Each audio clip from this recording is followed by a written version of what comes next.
কথায় আছে বিশ্বাসে মেলায় বস্তু তর্কে বহুদূর। জানেন, যখন থেকে আপনারা আমার একটা কথার উপর ভিত্তি করেই এত শয়ে শয়ে মানুষ আমাকে বিশ্বাস করে এইভাবে গোট মিল্ক সোপটা নিতে আগ্রহী হয়েছেন, তখন থেকেই আমিও ভেবে নিয়েছি আপনাদের বিশ্বাস আমি কখনো নষ্ট হতে দেব না। তাই এবার থেকে প্রমোশন হলেও যেটা খারাপ সেটা খারাপ এবং যেটা ভালো সেটা ভালোভাবেই আপনাদের সামনে প্রেজেন্ট করব, মানে ফুল ট্রান্সপারেন্ট। তো যাই হোক, জানেন কিছু কিছু মানুষ আমাদের জীবনে ইতিহাসের একটা অধ্যায় হয়েই থেকে যায়। দয়া করে ভাববেন না এটা কোনো প্রমোশন, এটা হলো ইমোশন। এই হলো রুদ্ভিদি।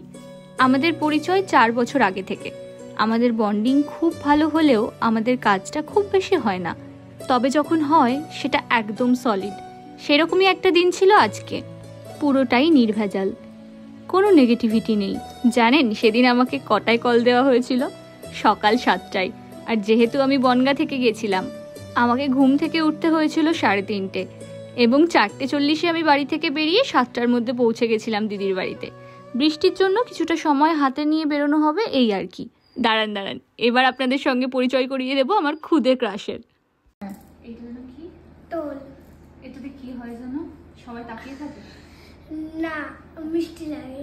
মিষ্টি। আর এখান থেকে যে আমি পিসি দিয়ে ফেলেছি, ডাক্তার দিয়ে কি তুমি ডান্স ক্লাসে যাও? তারপরে খুব রিকোয়েস্টের পরে সেই মানুষটার কাছ থেকে একটু নাচ দেখতে চাইলাম।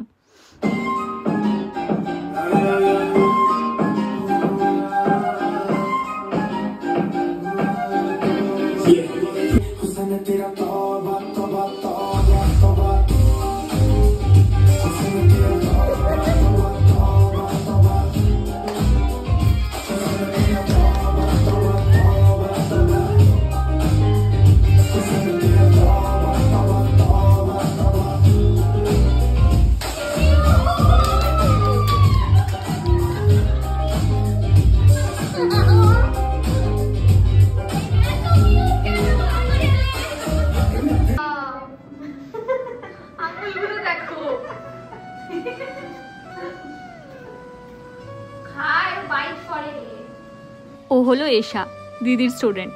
ওর সাথেও সেদিন খুব মজা করেছি। বাড়ি থেকে বেচারি ওই সকালবেলা উঠে চাউমিন করে এনেছিল সকলের জন্য।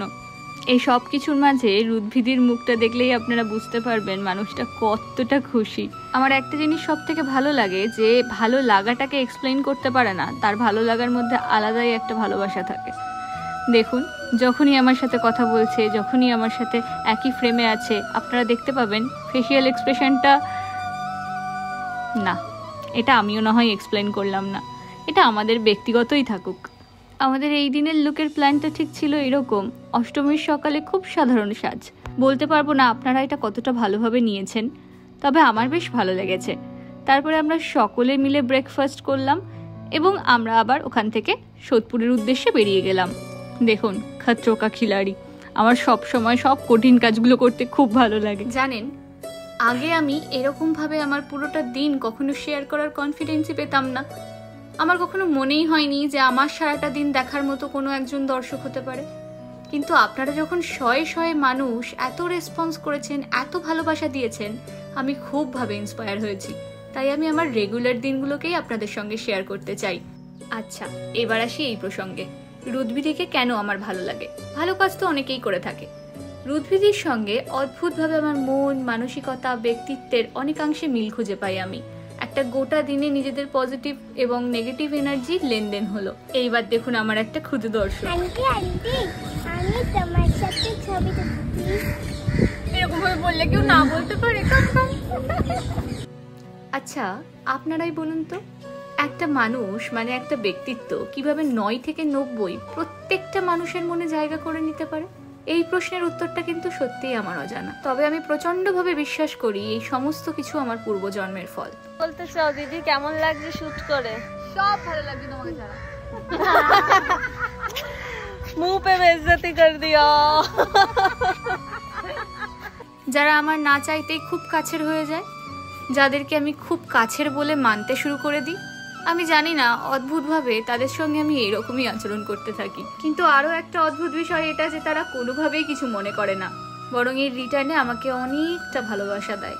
সেদিন আমি ভেবেছিলাম এসা হয়তো রাগ করবে, কিন্তু ও যাওয়ার সময় চোখটা ছলছল করে বলে উঠল, সুনন্দাদি তোমার সঙ্গে আর জানি না কবে দেখা হবে, কিন্তু আজকের দিনটা আর ভুলবো না। আচ্ছা, আমরা যখন দেখি কোনো মেকআপ আর্টিস্ট ফটোগ্রাফার না নিয়ে সে নিজেই ফোনে ফটোগ্রাফি করছে, তার মানেই আমরা ভেবে নিই সে কিপ্টে। না, অ্যাকচুয়ালি বিষয়টা কিন্তু এরকম নয়। কোথাও একটা গিয়ে ভরসা হারিয়ে যাওয়ার ফল এটা। তবে সেই দিন রুদ্ভিদির কাঁচা হাতের ভিডিওটা কিন্তু আমাদের অনেকেরই মন কেড়ে নিয়েছে। টেকনিক্যালি অনেক ফটোগ্রাফারই হয়তো অনেক খুঁত ধরবেন ভিডিওটাতে, কিন্তু আমার মনে হয়েছে কোথাও যেন ভিডিওটা ইমোশনে ভরপুর। তবে একটা কথা আমরা অস্বীকার করতে পারবো না, নিজে কিছু করার মজাটাই আলাদা। আর এই মজাটা অনেকাংশে বেশি অনুভব করলাম ওনাকে দেখে। এই যে আমাকে চিপসটা খাইয়ে দিল, ও ছিল সাথীদি।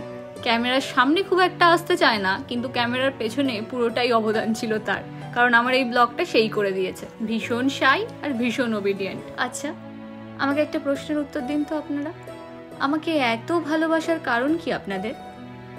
এই দেখুন, বলেছিলাম না অদ্ভুতভাবে প্রকৃতি আমাকে টানে। শ্যুটটা গঙ্গায় না করেও আমি কিন্তু ঠিক একবার দেখা করতে চলে এসেছিলাম যাওয়ার আগে, যতক্ষণ উবের আসতে দেরি আর কি। আর এই যে আমাদের মটকা মালাই, এটা তো আমাদের প্রত্যেকের ইমোশন। এর সঙ্গে আমাদের স্কুলের বহু স্মৃতি জড়িয়ে। রুদ্ভিদি দেখা মাত্রই দাঁড়িয়ে গেল কিনতে। তারপরে আমাদের লাঞ্চ বিকাল 5:30টার সময়।